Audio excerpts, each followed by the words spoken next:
going to come here to get you. You're Judas, and you need to come do what I say. I said, really? She said, yes. She said, are you going to do what I say? I said, no. And she stared at me. So you're going to do what I say? And she started giving me the eyes. The eye. And I'm going yes. And she said, oh, wait a minute. And she reaches in her pocketbook. She pulls out a picture of Jesus that was painted. She said, look at this card. I looked at it, and it was a weird-looking picture of Jesus, and his eyes was all there. I said, what do you see? She said, what do you see now? Here I am. I said, well, it's a picture of Jesus. She says, don't you feel anything? No. Aren't you going to do what I tell you to do? I said, lady, do you want a reading? She said, well, how come you won't do what I tell you to do? I said, you're not going to take control of me. I said, people have tried, but I know what your game is. You're not going to do it. And she got all huffy. She got up, and she went running out, and she was kind of whimpering a little bit. She said, come on, ladies. And she left. And she came on and said, what happened? Did she try something? I said, well, no. She just said she was Jesus, and I was, Judas, and she wanted me to come back with the disciples. And she looked at me and said, you're kidding. I said, no. Well, the next day, I get a phone call, and it's her. She says, I'm at a phone booth at such and such a place. The other disciples with me. Well, I want you to come now. I said, lady, why don't you get off the phone, leave me alone, don't call me no more. And she said, you're not going to do what I say? And she started crying. I said, no, lady, I'm not going to do what you say. Don't call me, don't come over to my house no more, or I'll have you locked up. And I hung up. Yeah, I started crying, and she wanted me to be Judas, and she's got the disciples, and she wanted to do... No, it's been tried on me, and I've seen that. And a couple other people have tried it too. And I've seen the energy you're talking about, and they tried to mind meld with me or manipulate me or whatever, but I guess I'm just too strong to be taken in by it. But yeah, if you come up with a subject, I've got a story for it. Well, I was so surprised, and well, he was really surprised when I looked at him, and I was like, did you find what you were seeking? Because, that was a little, weird and trying to take somebody by surprise thing.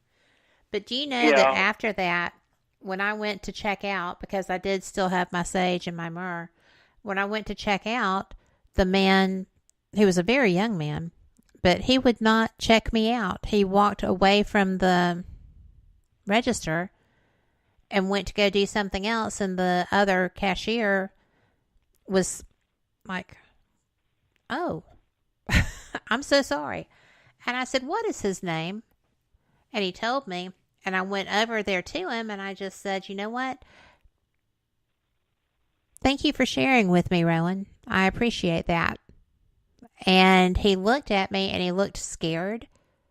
And then I left, and he's never been there when I've gone back, and I go there frequently. So, well, a lot of people that does that, Kat, tries to figure out what kind of energy you have and see if their energy is just as powerful. And they've tried to do a drain on you, but when they come up against you and you're more powerful than them, then they back off, and they know they've made a mistake, and they do that a lot with me. I've had people come to my front door for a reading, and I open the door up, and they'll take one look at me and turn around and walk off because they can't stand my energy, because they're coming from a different energy, a dark energy, and they can't take it. And I've been out in crowds of people, especially like in Mid-South and stuff like that. I've had people that I've tried to walk up to, and they've walked away from it because they just don't like energy. There's a group of people that I know that don't, that they want to expose themselves to me, and it's really an interesting thing because I've never been ugly or anything, but they just will not.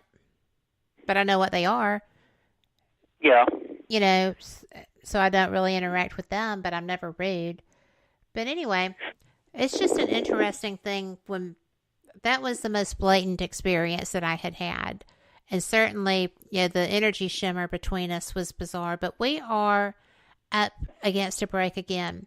And I'm so glad you shared that because I thought I was crazy. So This is going to be a 3-minute break. We'll be back, and y'all just enjoy. Thank you so much for being here, and we will be back.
listening to WBHM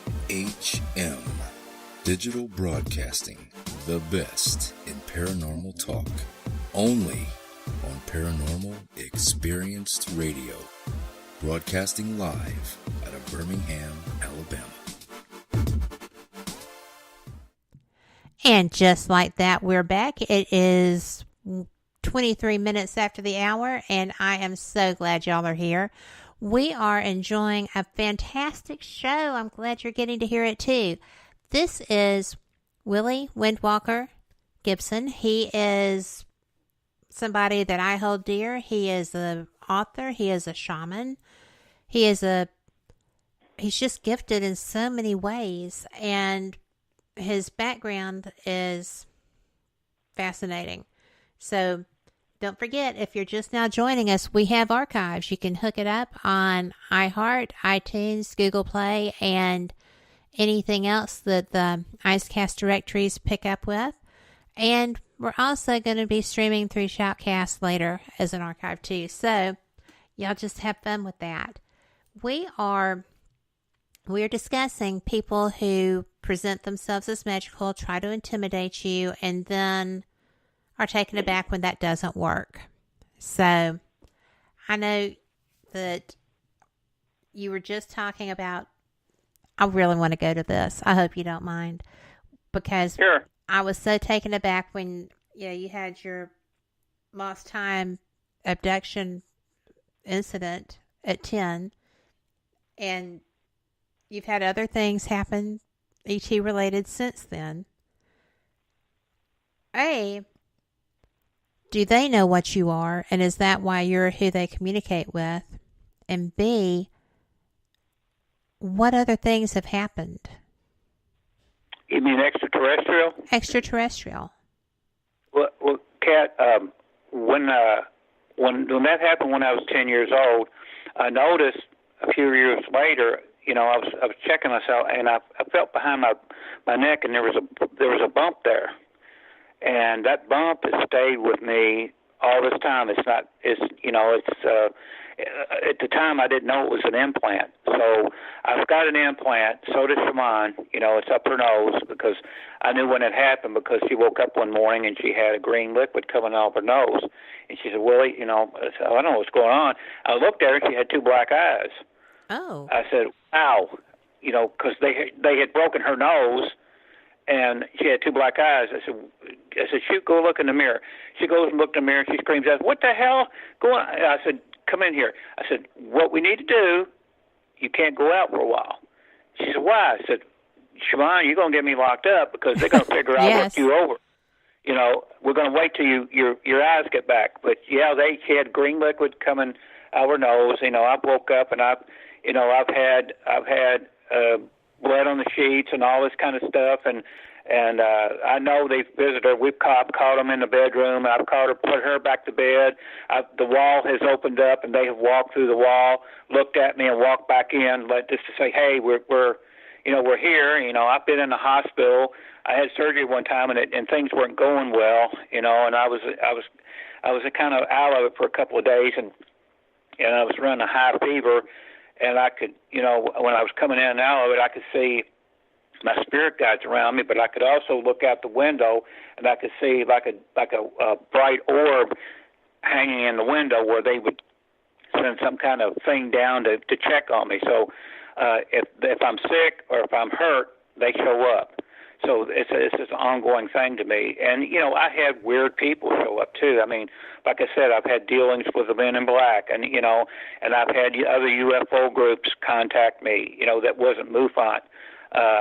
One time I had a person call me and says, "Well, could we come back and come over to your house and talk about a UFO situation?" Well, that's what I did. I counseled people. So they came in, sat down. I said, "Well, what's going on? I mean, what kind of experience you have?" She said, "Well, really, we wanted to talk to you about, we knew your background, and we know that you've had experiences with UFOs and aliens, and says, we're building a landing site over in Indiana, and when it's done, we would like you to come over there and just stand in the middle of the landing zone and bring in a UFO." I said, "What?" we want you to be the beacon of our group. I said, I ain't going to be a beacon of your group. Goodbye. Heavens. And I threw him out the door. You know? That's crazy. That's stuff like that's happened to me, too. That's nuts. I had a lady one time said, I'm she was supposed to be a medicine woman and all this kind of stuff, and and she says, I'm going to take a group of people to heaven. Oh, really? Yes. But I'm going to open up the portal, and I'm going to take the people to heaven, and we're going to leave this world. And she said, I told everybody to bring one bag with them when I take them to heaven. I said, bring what? A bag? You had to bring a bag.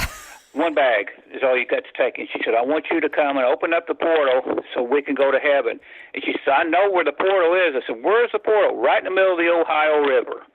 You open up that portal, and we'll walk into the river and go into the portal. I said, lady, I'm not going to open up no portal. I said, if you've got people ready to commit suicide, you're doing wrong. But I'm not going to open up no portal. I said, why don't you go see a doctor? Why don't you go and see a psychiatrist? You need help. Well, you're not going to open up the portal? No, I'm not going to go open up a portal in the middle of the Ohio River and take people to heaven with one bag. Actually, it could be Key West. You can only take one bag there, too. Yeah. So. And you can take your jewelry with you, too. Oh, make sure you bring your jewelry. Oh, really? Yeah, I told them, make sure, take them out someplace and rob them. So, people use their, charismatic personality or whatever to con people. I'm holy and this da-da-da-da-da. Just like that lady came in, I'm Jesus, and you're going to do what I tell you to do. Right. I've run into people like that.